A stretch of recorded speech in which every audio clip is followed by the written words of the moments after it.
अब मैं जो दो बयानों का जिक्र कर रहा था सर, क्या इनमें वो इशारा है? ममता जी का बयान पहले देखिए। बंगाल में 90% वोटिंग पर ममता बनर्जी का बयान आया और उन्होंने कहा कि एसआईआर के खिलाफ बंगाल के लोगों ने बंपर वोटिंग की है। एसआईआर के खिलाफ वोटिंग है। ममता बनर्जी ने यह भी कहा कि बीजेपी बार बार दावा करती है कि वो जीतेगी, तो क्या बीजेपी ने ईवीएम फिक्स कर दिया है? আপনারা এত মহা কি বলবো, আমি ওনাকে বলছি না, বিজেপি পার্টিটাকে এত মহামূর্খ হন কি করে? তার মানে কি আপনি ইভিএম মেশিনে ফিট করে রেখে দিয়েছেন? তা নাহলে এ কথা আপনি বলেন কি করে? যত ভোট পড়ছে সব আপনার। আর আমি শুনেছি প্রেসের কাছ থেকে, কোনো একটা কমিশনের অফিস থেকে যারা নির্বাচন পরিচালনা করেন খবর খাওয়াচ্ছে 4টে থেকে নাকি গন্ডগোল হবে। তার মানে কি গন্ডগোল করে প্ল্যান করেছেন ইভিএম ছাপ্পা দিয়ে, সিআরপিএফকে দিয়ে ছাপ্পা দিয়ে ইভিএম মেশিন করে দখল করার?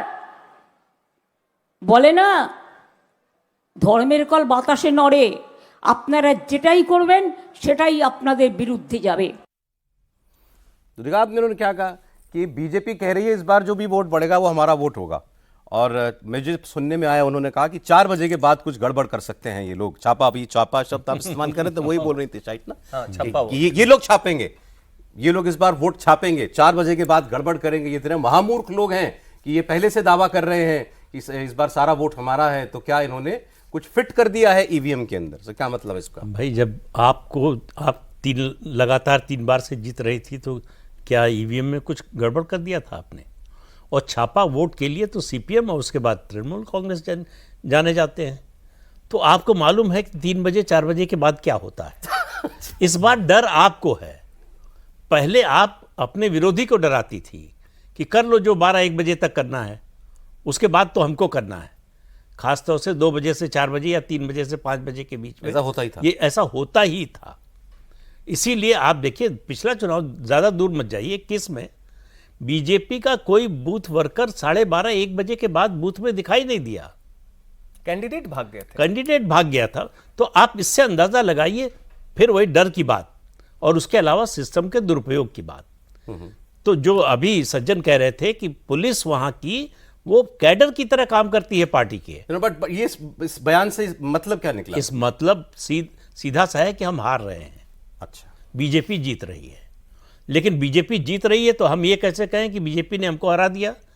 बीजेपी बेईमानी से जीत रही है। जो लगातार पिछले 3 चुनाव से स्टैंड है राहुल गांधी का कि हम हारते नहीं हैं, हमको हराया जाता है, दूसरे कारणों से हारते तो इसको आप ममता की स्वीकारोक्ति मानते हैं? निश्चित रूप से। सर देखिए, ममता बनर्जी इस शुरू से स्टैंड लिए हैं। अभी तक 2 दिन पहले भी चुनाव आयोग के पास भी भेजा। उनको पहले से बेचैनी जो लग रही थी, जिस तरह से उत्तेजित होकर के भाषण दिए, बौखलाहट जो दिखाई देती, इसको साफ कहा जाए, उस दृष्टि से तो अब उनको लग रहा है कि हम, जो प्रदीप जी कह रहे हैं कि हमारा गड़बड़ है और इसलिए कैसे साहब बीजेपी वालों को कैसे मालूम हो गया? भाई आपकी पार्टी के लोग भी तो यही दावा कर रहे हैं कि हम आ रहे हैं, सत्ता में आ रहे हैं, तुम देखो तुम्हारा छिन जाएगा। तो ठीक है। हाँ, वो कौन सा कह रही है कि बड़ा मुश्किल है चुनाव मेरे लिए? हाँ, वो तो सब लोग 12 बाकायदा ये तो मान करके चल रहे हैं। बीजेपी तो ऐसा नहीं कह रही थी कि हम तुम्हें देख लेंगे। बीजेपी इस बार कोई नंबर नहीं बोल रही। पिछली बार इससे बहुत बड़े बोल बोले जा रहे थे बीजेपी की। बिल्कुल, बीजेपी इस बार नहीं कुछ भी कहा, ऐसा नहीं किया। लेकिन ठीक, ये तो नहीं कहेंगे ना कि हम हारने के लिए चुनाव लड़ रहे हैं, जो कांग्रेस पार्टी कह सकती है कि भाई हम तो नहीं, हम तो कुछ है ही नहीं, ममता बनर्जी और ये बीजेपी का चुनाव है। ये तो तारिक अनवर और राहुल गांधी दोनों जो अभी शायद आप बयान दिखाएंगे तो आप देखिए कि वो लोग मान सकते हैं।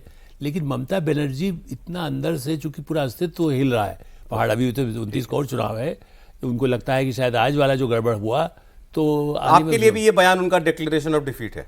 डिफीट की तरह, मतलब बेचैनी और जो एकदम लग रहा है कि बस गड़बड़ हो रहा है, गड़बड़ हो गया है, जा रहा है सब।